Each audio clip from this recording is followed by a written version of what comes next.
नमस्कार, welcome to my channel. मु कल्याणी। आज आम ट्रेडिशनल मेथड रे स्पाइसी चिकेन मान बेसी लंका बटा होइतो स्पाइसी चिकेन करवा।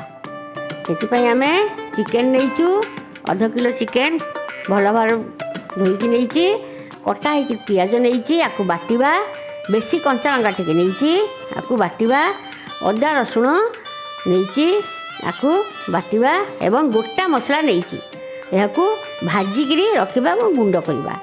काजू नहीं तेजपत्र नहीं यह टमाटर सांगे बटा हम।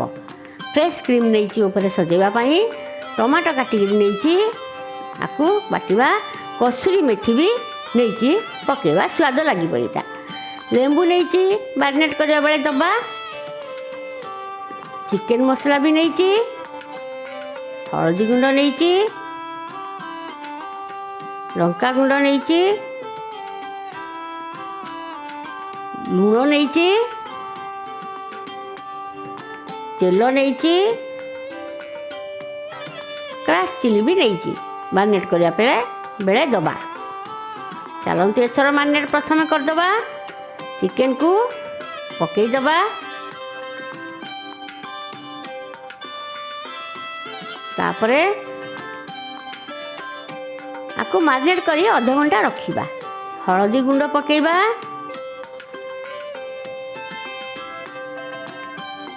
क्रश चिली की पकेबा।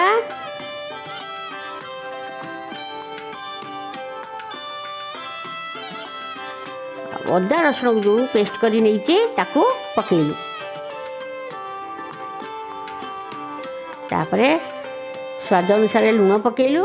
ये अल्प पकेली लुण पुणी तरकारी पछरे पकेबी। तापर लेंबू रस गोटे लेंबू रस कर नहीं पकेली।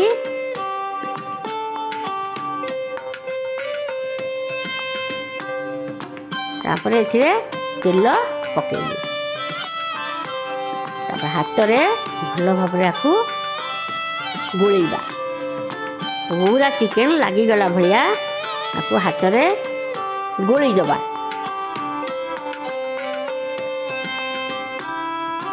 यही चिकेन यहीपरी करी चिकेन खाइले बढ़िया स्वादिष्ट लगे। होगला मैरिनेट होगला अध घंटा छाड़ा। अध घंटा होगला आम ए माटी हांडी करवा। माटी हांडी चुली लगे बसैले माटी हांडी गरम होगा छाड़ा। तापर ए तेल पकेबा।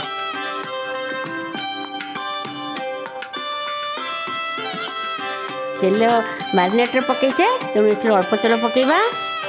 तापर बटा हो कटा हो पियाज को पेस्ट कर नहीं पियाज को पकई जारिबा।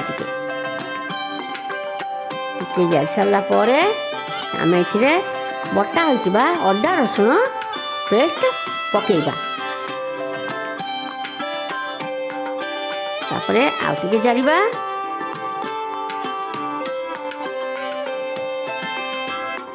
तापर ये जो कंचा लंका रखी बाटिया बेसिकी से कंचा लंका पेस्ट पकेबा।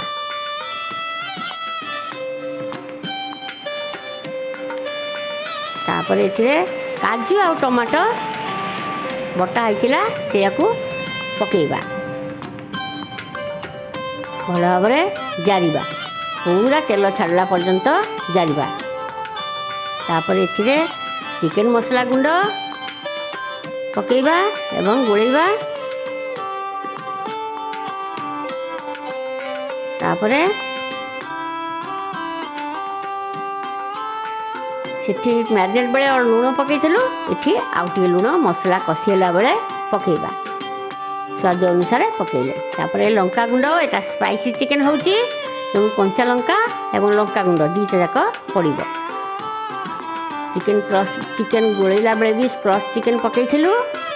तापर कषिगला आम मैरिनेट होता मांस को पकेबा एवं भल भाव कषिबा।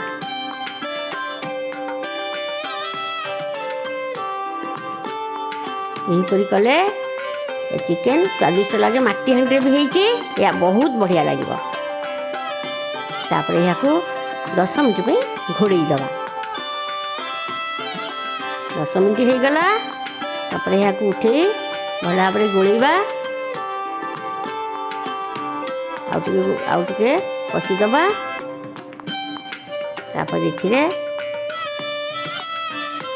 मांस सिझापी पानी टिके दबा भल भाव आपको गोलैबा।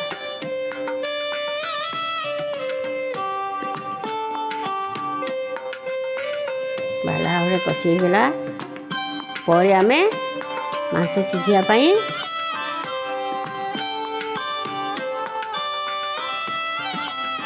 अध घंटा मांस सिझ अध घंटा आम आपको ढांकुणी देदबा। अध घंटा हो गला ताकू भल भाव आउ टे गोलैदबा।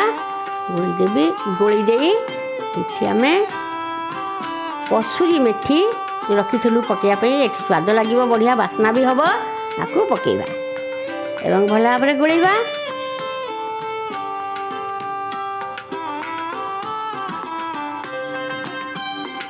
तापर आम जो गोटा मसला अलैच लवंग डालचीनी जायफुल रखी से भाजिकी कुटी नहीं सेटा टिके पकईदबा आहरी सुंदर बास्ना लगे एवं भल भाव गोलैदबा। एथर आम मांस हो गला चुली ओह्लई आनिबा एवं परसिबा एवं सजेवाई आउे टिके क्रीम पकईदबा। क्रीम पकईदे स्वाद आउ टिके बढ़ी जाए। आपण मैंने यहीपरी करी खातु मो केमिति लगिला कमेंट करी जणातु। वीडियो को लाइक करंतु अन्य मानकु शेयर भी करंतु। यहीपरी वीडियो देखिबा पई मो चैनल को सब्सक्राइब करंतु।